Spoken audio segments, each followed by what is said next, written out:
Bonjour tout le monde, j'espère que vous allez bien. Alors, toujours avec nos élèves de quatrième année moyenne PM 2026. Nous allons découvrir maintenant une leçon très importante. درس مهم جدا. Nous allons essayer de le simplifier نحاول أن نبسطوه باش تفهموا بأحسن وأسهل طريقة ممكنة. Sur ce tableau, nous avons une phrase. Je trouve que Gherdaya est une région magnifique aux portes du désert algérien.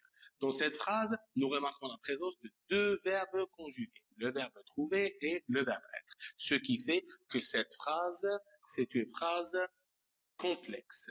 C'est-à-dire, cette phrase est composée de deux propositions ou plus. Donc, nous allons découvrir les propositions que nous retrouvons dans cette phrase. Donc, la première partie de ma phrase, je trouve, c'est la proposition principale. La deuxième partie de ma phrase, je remarque qu'elle est introduite par le que. Ce que, on l'appelle une conjonction de subordination. On remarque aussi que ce que est placé directement après le verbe. Maintenant, je vous pose une question. Celui qui a écrit cette phrase, il trouve quoi?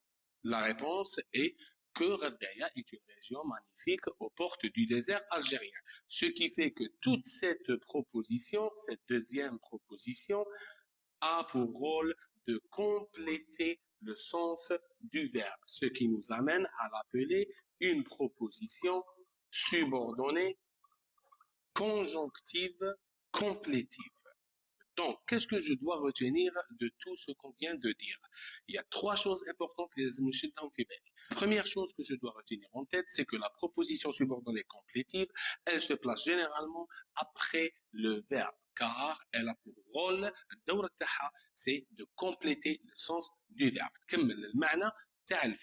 La deuxième chose que je dois retenir en tête, c'est qu'elle est toujours introduite pour la quatrième année moyenne, elle est toujours introduite par la conjonction de subordination que. Troisième chose que je dois retenir en tête, c'est que cette proposition subordonnée complétive, on l'utilise beaucoup pour formuler notre thèse. Donc, la proposition subordonnée complétive, elle est introduite parce qu'elle se place après le verbe et elle a pour rôle de compléter le sens du verbe. J'espère que vous avez compris cette leçon et on se reverra bientôt pour d'autres leçons. Salut.